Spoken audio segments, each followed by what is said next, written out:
My name is Jessie Ace. I'm part of a group of enabled warriors that you've probably never heard of. We're fighting back against our invisible illness and taking the dis out of disability.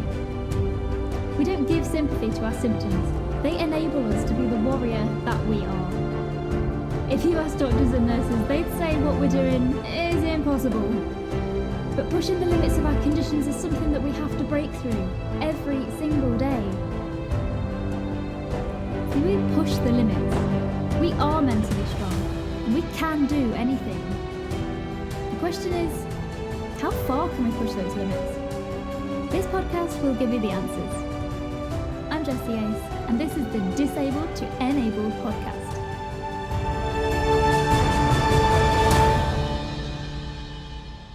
Enabled Warriors on our show today is a person originally from Essex, but somehow ended up living up north 10 years ago and has never looked back. By day, she's a learning specialist, and at night, if she's not too exhausted, that is, she enjoys helping others as a qualified Reiki practitioner. Diagnosed with MS at 31 after having what she describes as odd bodily quirks for at least 10 years. She's just relieved that she knows what's going on, and in an effort to turn something negative into positive energy, she sporadically blogs about MS in an effort to help others in her shoes. She's also active in her local MS community, hoping to open the doors of her local therapy centre to young people with MS in the new year. Enabled Warriors, please help me in welcoming my wonderful friend that I met in Bucharest at MS sessions, Joanna Livermore. Woo! Hey, Joanna. Hello.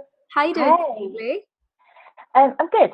It's been a long week, so I'm having a nice quiet weekend where I'm not doing anything other than maybe getting a bit of mulled wine on tonight, watching the Strictly final. Just a nice chilled weekend. Sounds good. It's awesome. So shall we get started by discussing your journey to diagnosis? Like, how did you first know that something was wrong? Well, I guess if we talk about when I got diagnosed, what happened, it was June 2017 that I went blind in my left eye. Gosh. So it happened slowly and progressively over the course of a week. And I just thought I'd put my contact lenses in, like back to front. I got foundation smudged on my contact lens, all these weird and wacky reasons for why I couldn't see. And then it got to a point and I was like, this isn't right. I need to go and see somebody. So I ended up, I went to see my optician that day actually. And he was like, yeah, your eyes look fine, but it's obviously not okay because you can't see the letters. So he referred me to St Paul's Eye Hospital in Liverpool. So I went there and they ended up doing all these tests. I had them poked, prodded, all of the stuff put in them. I can't remember. Oh, I had something called an evoked potential test where if you had one of these. No, what's that? They put they put things in your eyes to test the reaction so they put your eye under intense stress. So they kind of make you look at these kind of optical illusion-y type things, and they try and see how your eye reacts to it. So it's really quite stressful, and it feels like you've got an eyelash stuck in your eye, and that was just bizarre. So that kind of went on for probably about 5 to 6 weeks. I was finding that like my eyesight was just getting really, really bad. Just on the left eye, the right side was fine. And I sort of came to terms with the fact that, maybe I'm just losing my sight in my left eye. I've got a friend who is blind in one eye. And after a lot of conversations with her, she was like, it's fine, you've got this, you'll be okay. So anyway, out of nowhere, my eyesight came back.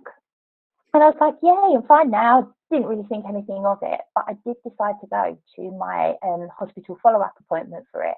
And I've got to confess, the only reason I went was because the next day I was going on holiday, and I was like, it's a day off work before going away. So you can imagine when I turned up, and he was like, oh, right, okay, so I know what's happened. And something called optic neuritis, and he was explaining to me about demyelination and stuff like that, and explained it like your eye short-circuiting and like things like that. He was sort of like explaining wires, and like, when your phone charger is plugged in and you can see all the wires fraying. I was like, that's what's happening to your eye. So he said, we know what's happened, but we want to know, what we need to find out is why it happened. And he said, and I think that's because of another condition, and that other condition is MS.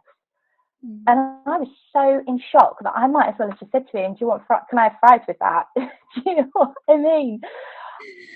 I just, I don't know, because I hadn't Googled, because I think I read one thing on Google that basically told me my eye was going to fall out, and I thought, oh, I'm done with that. That's not helpful.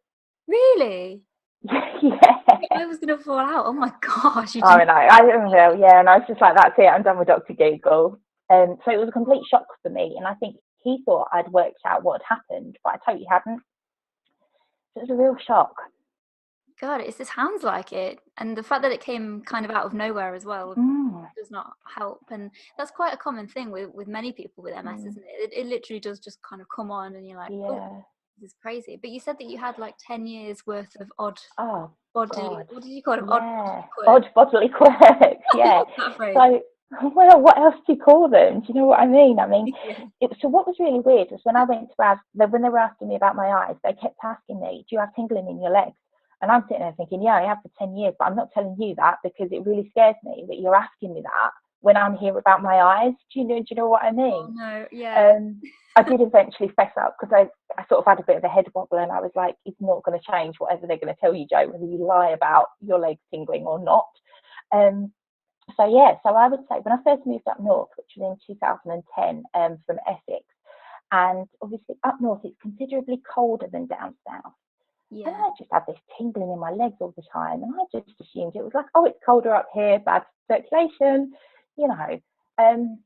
But my legs have never stopped tingling for 10 years. I went to the doctors about that at the time, and I think I had an MRI, but I never heard anything back. So I just thought, oh, whatever, you know. Didn't put it down to anything. Yeah. And then a few years after that, I woke up and I got really bad double vision. I was dizzy, just horrendous vertigo. The way I explained it to somebody was like, when you've done a really good night out and you're really drunk and you lied on the bed and the room's spinning, it felt like that without the booze and the good night out. So that was I had that for about 5 or 6 weeks, but I'd gone to see a doctor, and at first he was like, oh, it's a stroke. So I was having tests for that, and then nobody could really work out what it was. I went to ears, nose, and throat, and they syringed my ears. Um, and again, nobody ever really came to a conclusion. It was hinted that it might be labyrinthitis, but that was kind of it, and it never really progressed. So that was about 6 weeks, which interestingly was the same amount of time as my optic neuritis. So there's obviously a bit of a theme here. And my mum's going, oh, I think they're all connected. I'm like, nah, they're different. Behave yourself, but mum knows best. It does. You should always listen to your mom, definitely. She really does. And like, there's just so much. Like, I had an excuse for everything, Even the first time when I started having issues with bowel urgency, even, I was like, it's fine. I'm doing Joe Wicks and I'm eating a high fiber diet. I'm prepping a few days in advance. Maybe it's just a bit iffy. And there's my other half is going, that's not normal, Joe. Not normal. And I'm like, fine. Terrible, isn't it? Well, that's what you do, though, isn't it? Because I think we all have that sort of theme of denial almost when things start happening, and you kind of go, well, I don't really want to tell anybody because I don't really know what it means, and it might mean something really bad. So I'm just not going to say anything. Well, I think the fact that it always cleared up, I was like, it doesn't matter, it's gone now, it's fine. I feel just like I did before. But because it happens so gradually, you don't realise just how many things you pick up that just aren't normal. Yeah. It's strange, isn't it? It's strange. Did you know anything about MS before you got it at all? Not like I do now. I'm an absolute expert now. Do you know what I mean? I knew of probably 2 people with MS, but neither of them were able-bodied. It's that typical kind of view of it, really kind of being debilitated and in a wheelchair, and that was kind of all I really knew about it. And actually, the guy at hospital, when he told me that I might have MS, his words to me were, he said, what do you know about MS? And I'm like, well, I know like a really close family friend, and she's not so good. And he was like, don't mourn for kind of what you could end up like being like her. He said, it's just not like that. And that was kind of all he left me with. Well, that's kind of really good of him to say, though, to be honest, isn't Yeah, it was pretty reassuring, because I've heard of people that they've been told by a specialist, I think I know what's wrong with you, but I can't tell you. Yeah. I thought, how Oh, those scary is kind of things are that? not helpful. Like my doctor, when he first told me, literally told me to go home and Google it and find out for myself. And that was the Oh my worst thing he God. could have said, because obviously I found like every negative story going. And Yeah, and it's quite scary what's out there, isn't it, from people? it is, yeah. And I think that's why I first started going into blogging, because I wanted to change Mm. that narrative that's already out there and make it a bit more friendly, let's say. Exactly the same. I think that's why I started my blog, because I was like, I'm going to tell my story. But then I think a lot of people have said to me, oh, God, you're really positive. And I'm like, right, I'm going to have to put in some bad days in my blog as well, so that people don't get this glowing kind of, oh, yeah, MS isn't so bad. Yeah, MS is great. Like everybody should have it. Yeah, I know. And the last thing I'd want is somebody to go, yeah, I want some of that. Yeah. Just It's hard bonkers. though, isn't it? Because you don't really want to talk about your bad days to people, because you kind of want them. Because I know when I share things, I feel kind of pitied almost. You know, I Yeah, hate that, that. I really hate that. yeah. I put blogs out there on a bad day, and then all I get is this big wave of sympathy from people. And I'm like, no, I'm just trying to be real and honest with you about what it's Yeah. like. I don't want you to think that it's all rainbows and unicorns, because it's absolutely not. And even like my mum and dad said to me the other day, they were like, are you all right? Because we've gone on a walk. And I was like, no, literally every muscle from my waist down is hurting. And they're like, really? And I'm like, yeah, but why would I go around that? Because to be honest, the only person I'm making miserable is me if I bang on about that. So I Mm. just tend to kind of, you just put on a face and get on with it, don't you? Yeah, unfortunately as well, this is kind of the thing in society, isn't it? Where they don't really know how to handle it, they don't really know what to say, and then it just makes everybody feel awkward. So you Oh, it's almost just feel like awkward for everyone. you can't share, but you know, obviously it's so good to share, because obviously there's people with different chronic conditions coming up, maybe coming across your blog, that kind of go, oh, actually you're feeling that too. It's not just me. Like, you know, especially when it's invisible, it's just the hardest thing It sometimes. is. It is. And I've had a surprising amount of people like reach out to me through my blog and through social media, because I've never been one to keep it secret. I'm open about it. I'm not talking about it constantly, I don't think. Other people might say something different. But it's just, I just want people to understand what it can be like. I don't expect everyone to become an expert in it, because I'm not an expert in any other condition really. But Mm-hmm. just people to have that little bit of understanding. But also by me being vocal, I'm kind of opening the door, going, it's okay to talk to me about this stuff. Yeah, like I want people to ask me questions. They never Absolutely. do. And no, no, I know They they never don't. do. They don't know what to say, you know. I know they don't. They don't know how to say it. It's that thing, isn't it? We're all. Today's episode is sponsored by Gusto, the food delivery box that helps people with chronic illness. And let me tell you why it's amazing.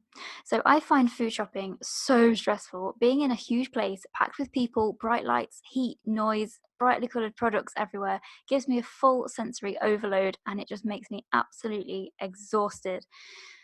Luckily, I found something that really helps make things easier for me, and that's a food delivery box. So these boxes are amazing, and it means that our evening meals come delivered straight to my house at a time that suits me, and I can choose. It's awesome. Which means then I only need to go to a smaller, non-stressful supermarket for like breakfast and lunchy sort of stuff. The food that's delivered in my meal boxes are mostly pre-prepared and portioned out already. Evening time for me is when my fatigue is at its fullest and my body is just completely exhausted. I do not want to be standing around a stove for like 2 hours. Luckily with these, I don't. I can choose whichever meals I want, and I love trying new things and new cuisines. I choose how many meals I want, I choose when it gets delivered, and if I'm not in, I'll just leave the box in a safe place or with my neighbour.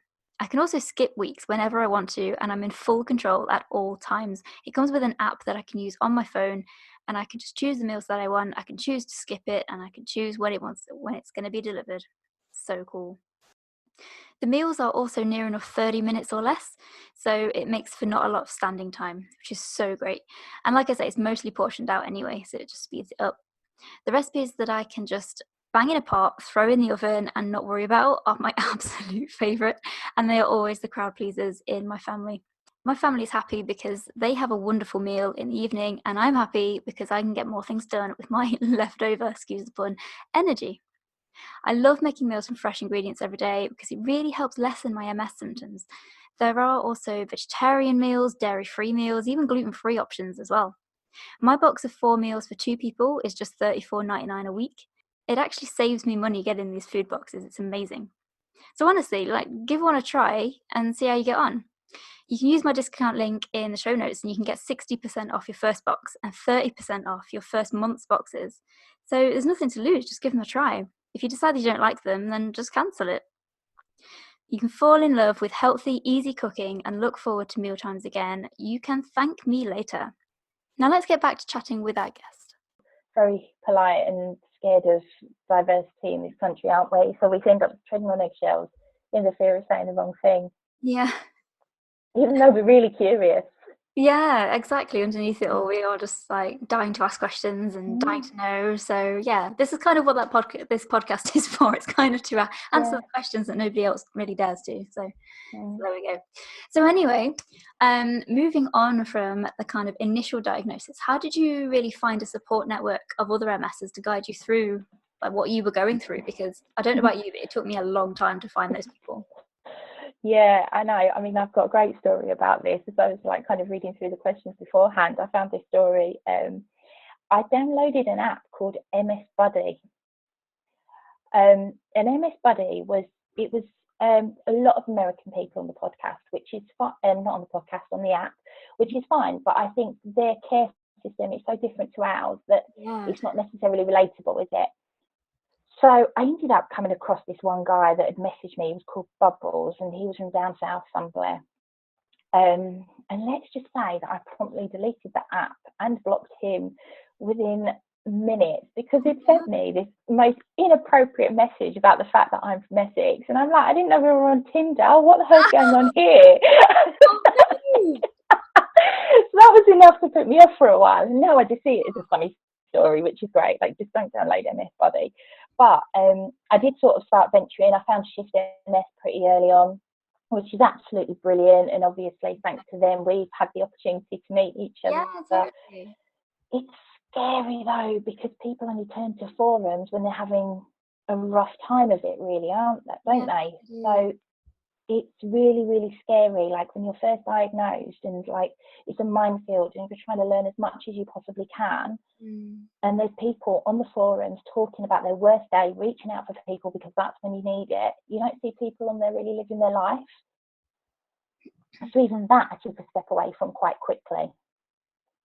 So yeah. What other thing would you want to see on there, do you think? I think I wanted to find people living their life in spite of MS, doing the disabled to enabled thing, you know, people that, you know, could inspire me and make me realise that it's not all bad, which is all I thought it was at that point. I just thought, oh my God, I know what the future's going to hold. It's going to be this, it's going to be that. And I just needed people to go, no, it's not like that for everybody. Exactly. Yeah. So that's where I ended up reaching out to like people a little bit more local to me, and it made such a difference. Seeing people that actually seeing people living their life.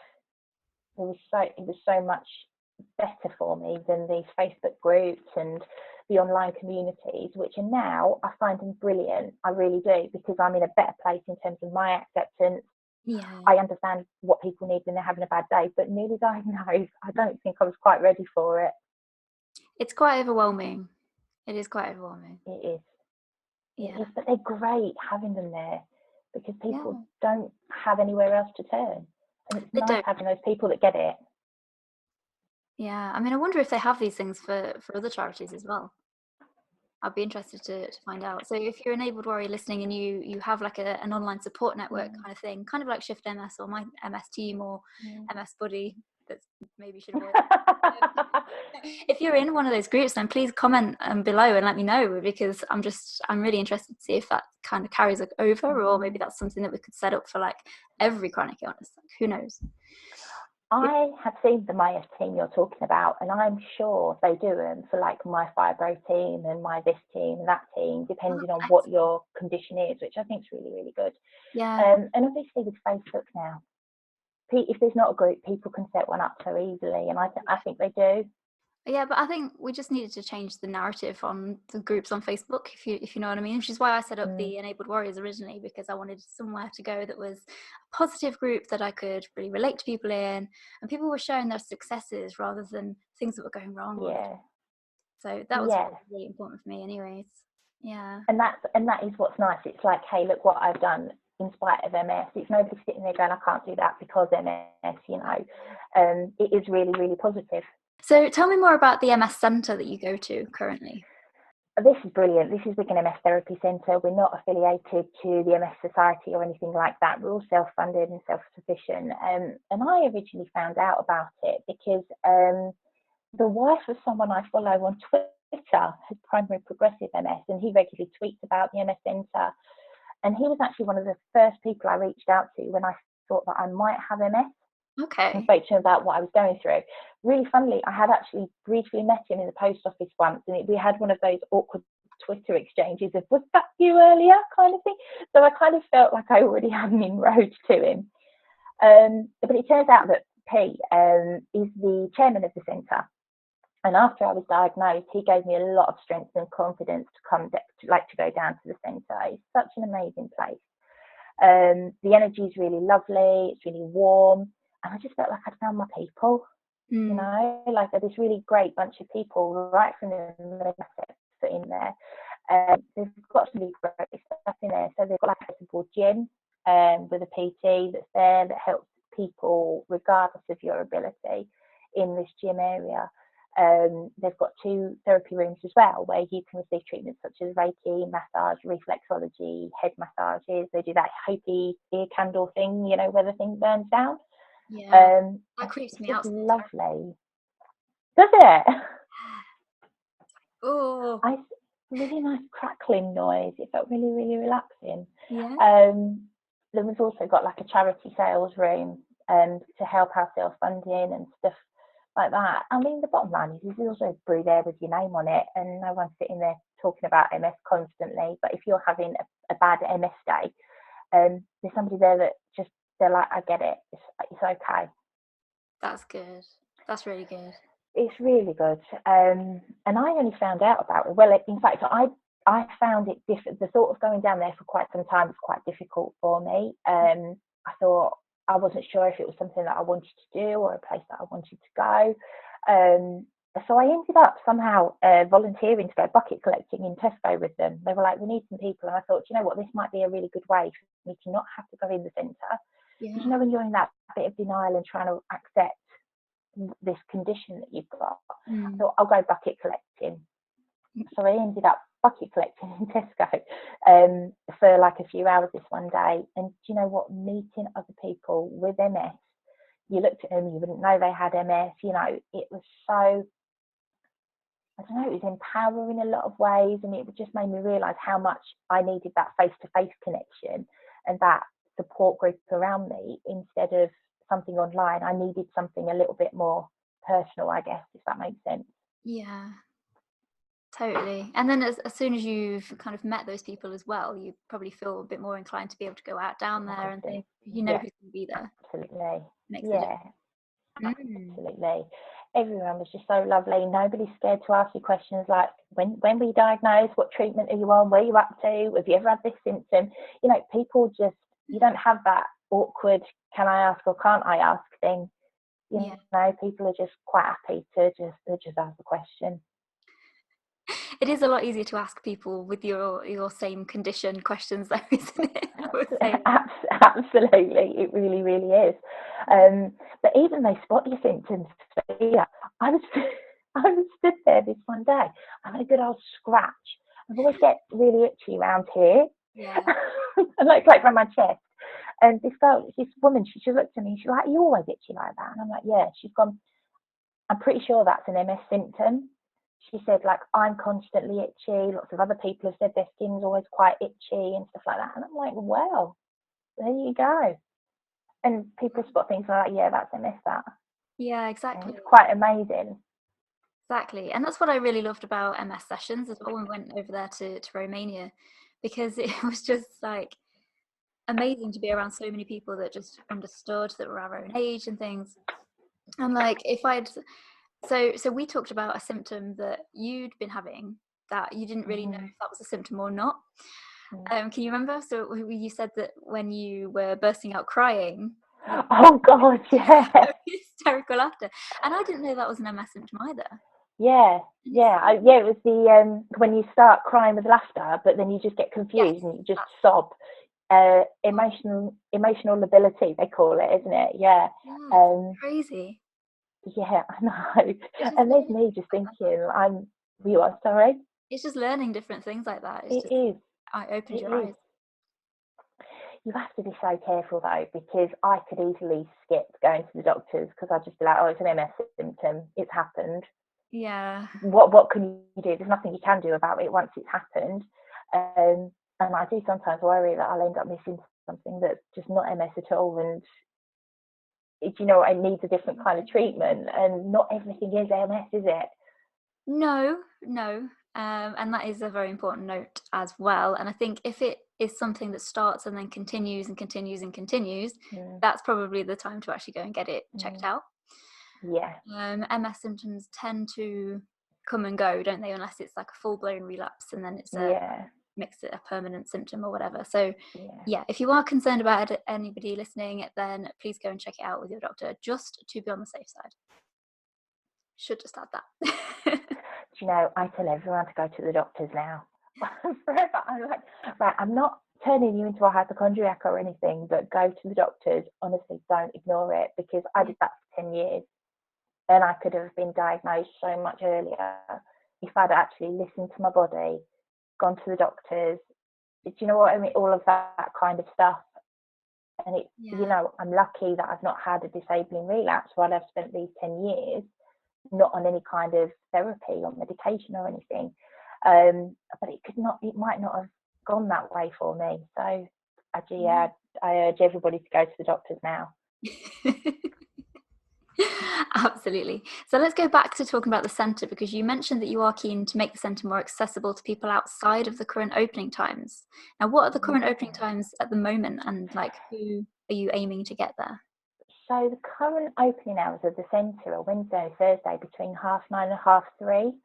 Uh-huh. And now I'm fortunate that my employer has been really, really supportive of me in terms of like helping me to manage my fatigue. So I still work full time, but I have a Wednesday off, which breaks up my week. So I do 10-hour days Monday, Tuesday, Thursday, Friday, which Mm. everyone at first was like, can you do that? You're talking about fatigue. And I'm like, yeah, I want to try it. Let's just think differently and see if this works for me.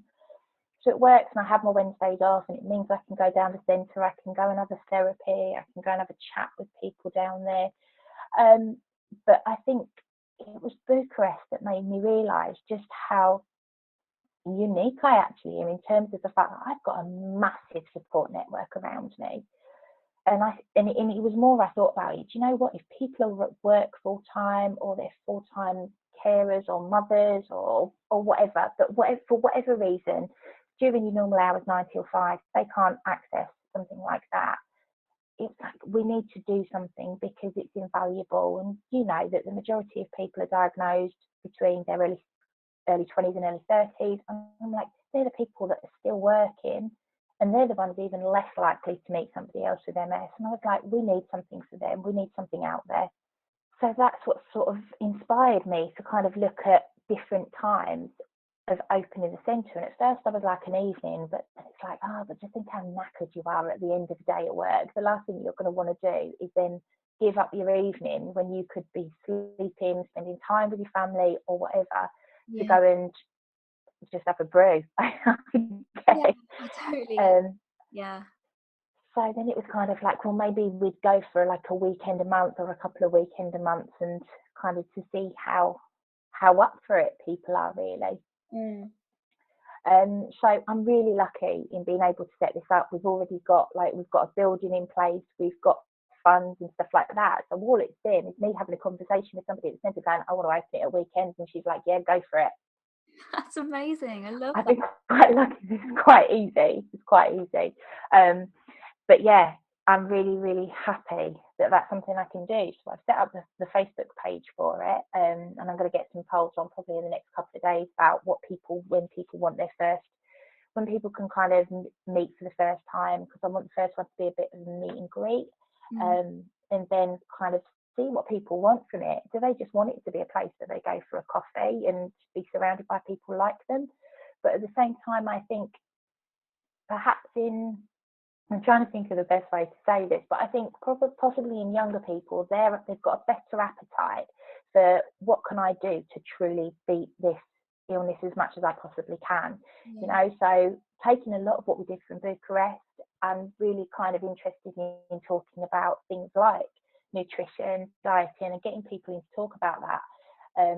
I myself am qualified in employment law, so I would really like to do something with people, given the fact that I'm kind of aiming this at people that work full time, a whole thing around like, what's your rights at work? Like, what are you entitled to?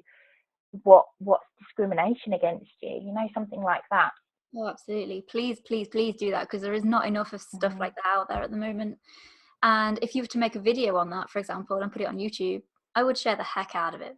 Just would you? Okay, I'll think about that one. Project for Joe. I do think that is an issue, particularly surrounding young people at the minute. I mean, I remember when I was first diagnosed, I went into this job, and I didn't tell them. I didn't tell them for a good year, because I was like, I don't even want to say anything. But both my hands were weak and numb, so I couldn't actually use either of them.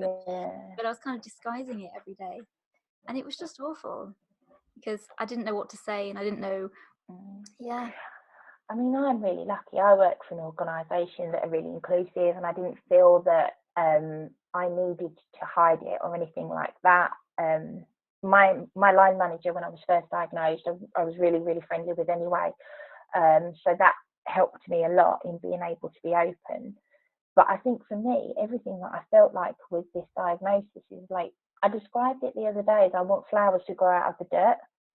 Do you know what I mean? I don't want it to be a bad thing. There's got to be some positives in it. Yeah. And I think I'm trying to throw myself at everything I possibly can to try and just turn something a bit rubbish into something positive. Totally. I think that's amazing. It really is. And the other thing that's amazing is that you're also a qualified Reiki practitioner. Where did that come from? How did you first get involved in the holistic stuff? Like, wow. how did that all happen? And what is Reiki, and how does it benefit a person? So Reiki is a non-invasive therapy which can be used to heal both physically and emotionally. And it can be sent over distance. So, you know, when everybody says sending you positive vibes on Facebook. Oh, right, yeah.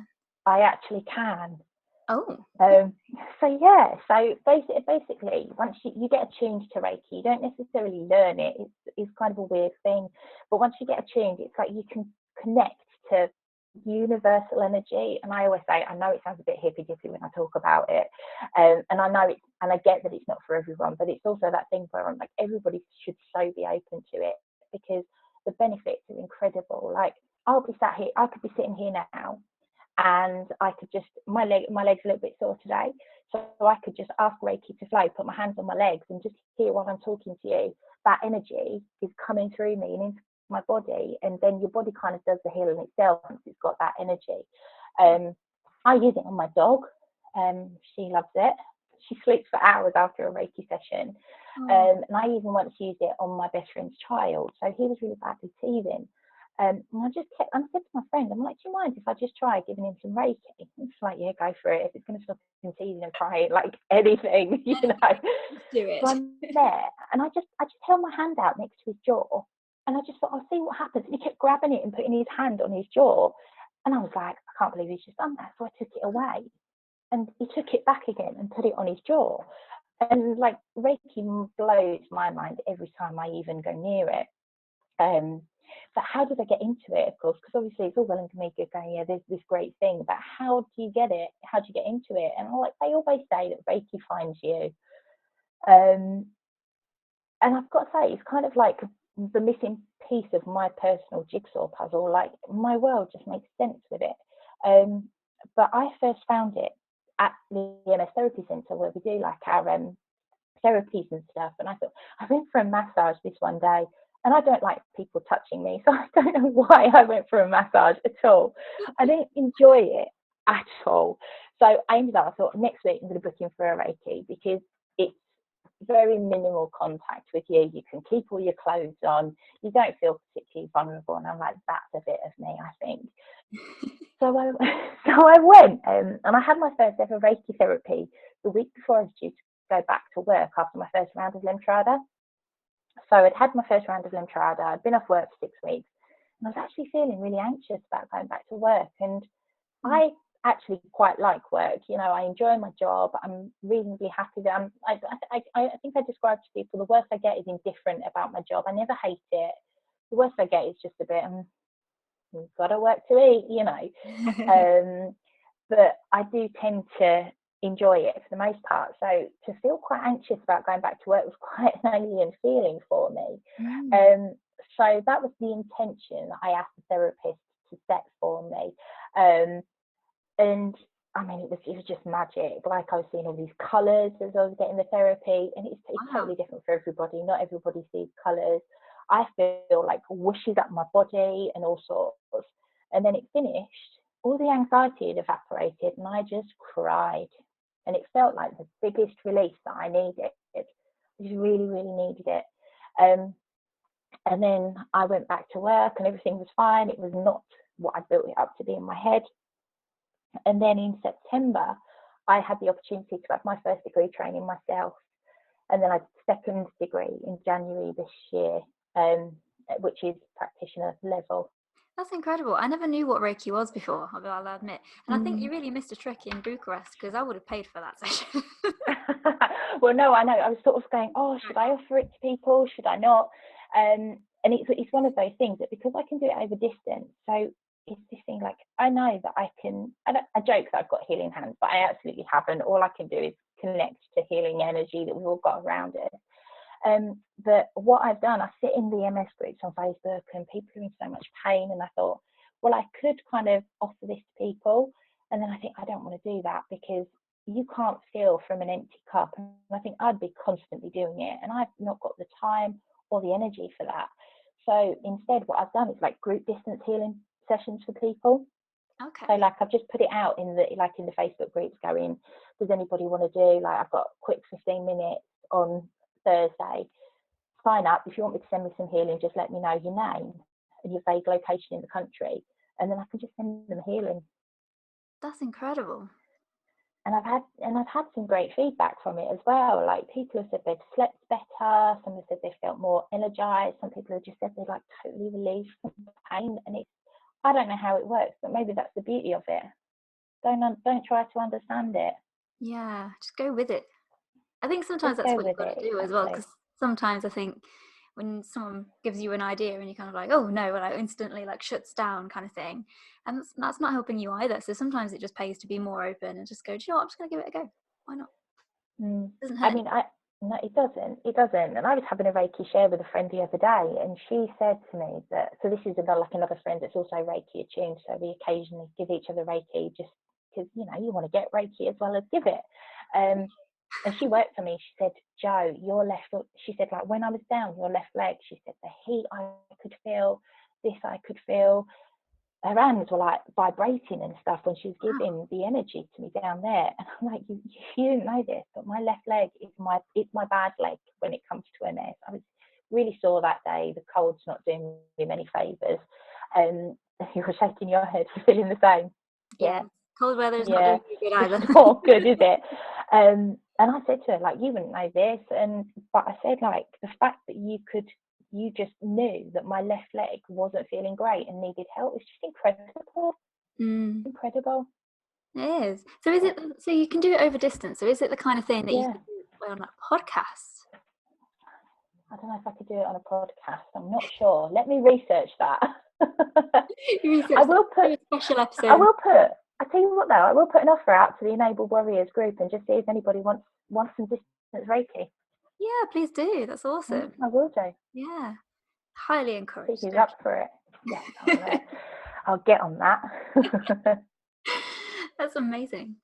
So, what do you think is the most annoying part about having an invisible illness? Where should I start? No, it's not that bad. I think just the fact that it's invisible in the first place, I think, is very frustrating. And that feeling that you've constantly got to justify yourself.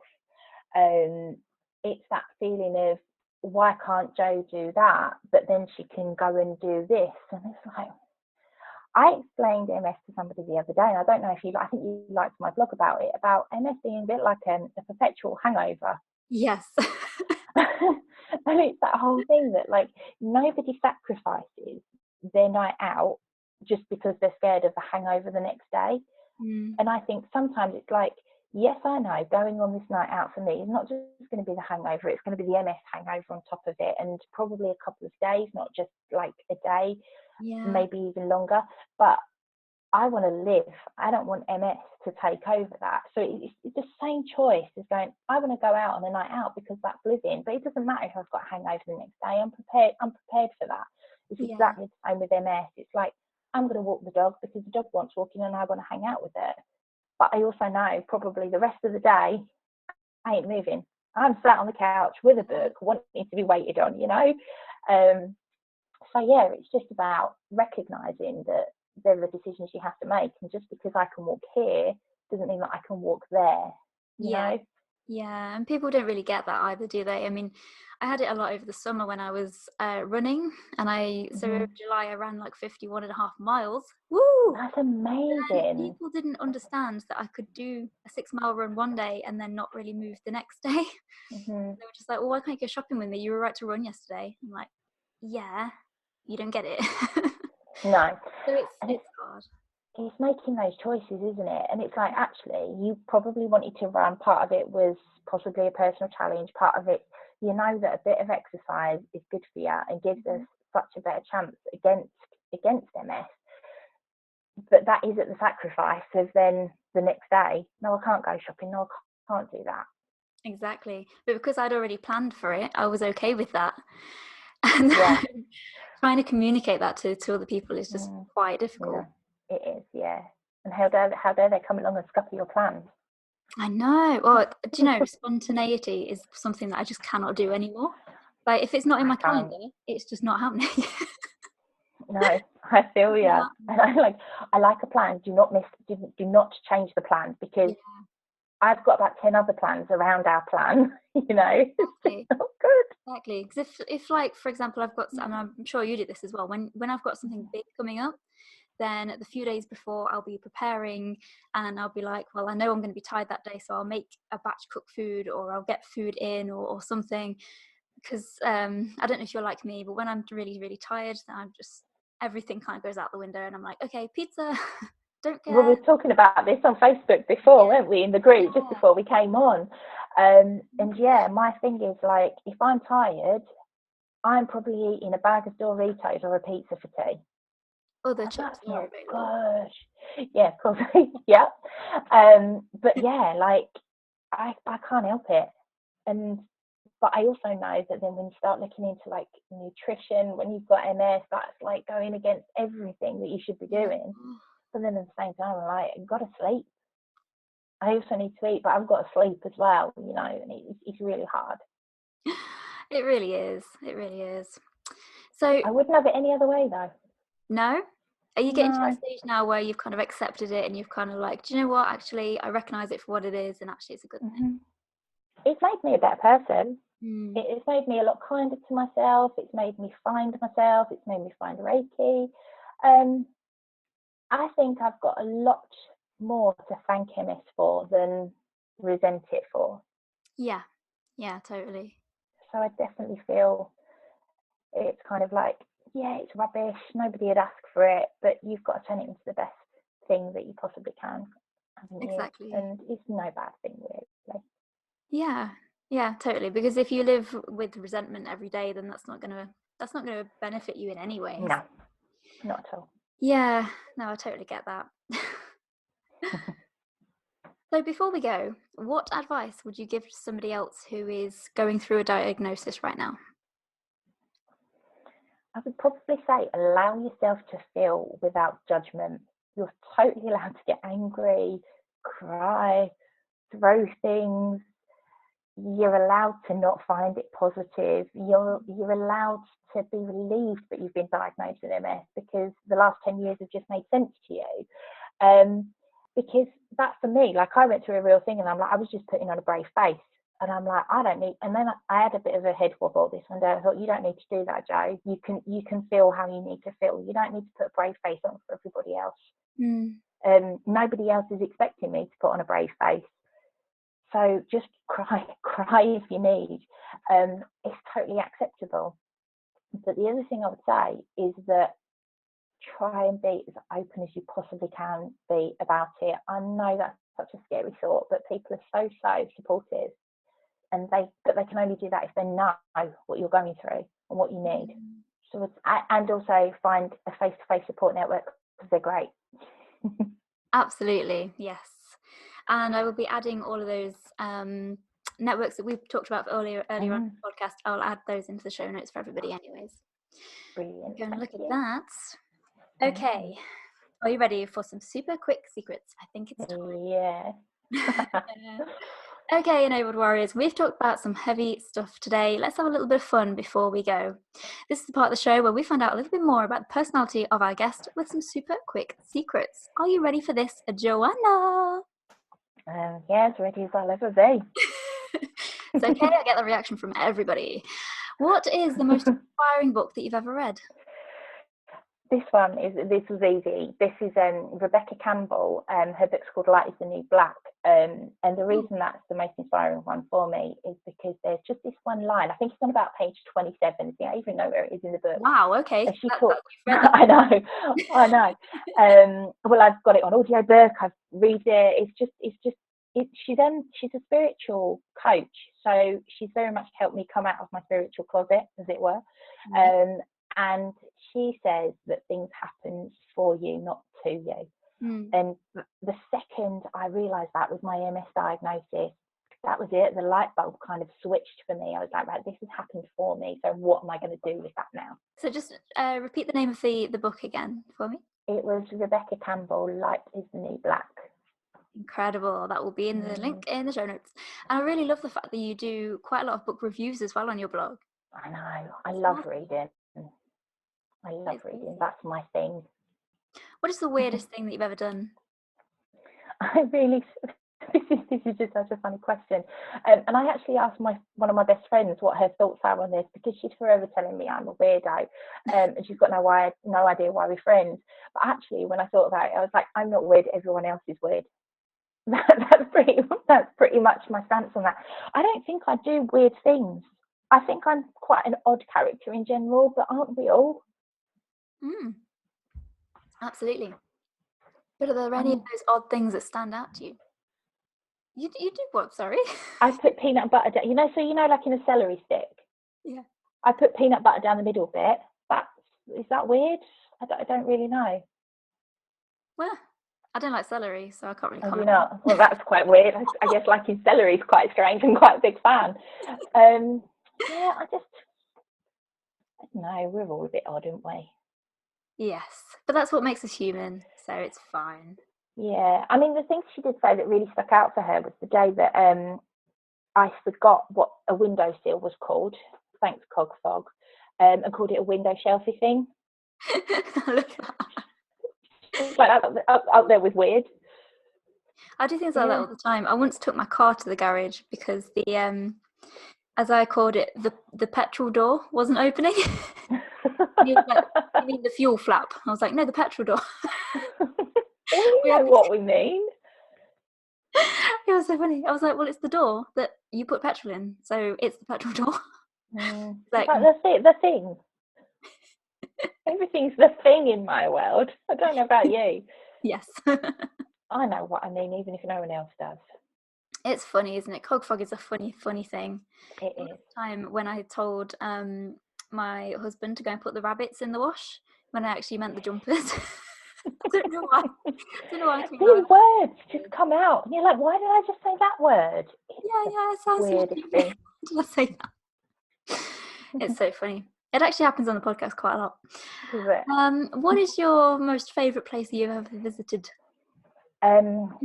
So I would probably say Athens, but specifically the Temple of Zeus, which is like these big columns that they've got. I don't know if you've ever seen it or know what I'm talking about, but they've got big columns. basically my other half, Dave, he's a quarter Greek, so we went to Athens for our first holiday together, actually. And I just love it there, just everything about it. And it's funny, like when I was young, I was obsessed with the ancient Greeks, the ancient Egyptians. And so going to Athens was like, it was amazing for me, because it was just to see, like, you know, like we see like the Parthenon at the top of the Acropolis and stuff like that. It's just mind blowing. And when you think how long those buildings have been, they've survived the war, it's just incredible. And you just and then you think about, how did they ever make it without the technology that we've now got? But yeah, Athens, and also the coffee is absolutely spot on there. Is it? Ooh. Yeah. Greece is one of those places that I've never really been. But it's interesting what you're saying about how they actually built those buildings. I always used to think that about the pyramids in Egypt. How on earth did they build that like that? Like, that couldn't have been easy. No, but then I think, like, if you speak to my other half, he's very much of the belief that they were way more advanced than even we are, and then everything's just kind of imploded because they got too advanced, and who knows? Wow. Who knows? Yeah. I love a good conspiracy theory. Oh, they are. You're good. I actually love watching them on YouTube, which is just not a good thing. It's a rabbit hole, though, isn't it? You just go straight down the rabbit hole, one after the other. But you watch them and you're like, I never thought about that way before. And I love that. I love people challenging my way of thinking. But anyway, what is the scariest thing you've ever done? I know this, to some people, totally not bothered, but probably go for the blood tests when I was waiting to be diagnosed with MS. Like, I used to hate blood tests, and now I have to have one every 4 weeks because it's all part of, like, Lemtrada as a therapy. And I'm not even bothered anymore. It doesn't faze me, but I used to find blood tests so scary. It just freaked me out, just so much. Like, I don't know why. Just hated them. I was exactly the same when I first went, because it was horrible. I used to have panic attacks in the waiting room, and I actually passed out afterwards quite a few times. Oh God. No, I mean, I've never done anything like that, but oh God, I was so embarrassed. There was one time when I actually threw up on the nurse afterwards. That was interesting. And I went back to the hospital for the next one, and realised that she'd actually retired, and I was like, I hope it's not because I threw up. And I would say the only thing scarier than a blood test is the first time you ever have a cannula put in. That is just horrible, like for infusion drugs. Yeah. Oh God. I had one of those in hospital. Yeah, I mean, I crushed the MS nurse's hand while they were putting it in. I'm like, please don't leave me, let me crush your hand. And bless her. Yeah, horrible. So anyway, where can other warriors find out more about you and what you do? So I've got my blog, which is www.ms-understood.com. Do you like my little play on words there? Love it. I love a play. Basically, like misunderstood. I don't really know if anybody understands it, but I do. Or on Twitter and Instagram, on both, I'm at Gimme Hope Joanna. Wigan MS Therapy Centre.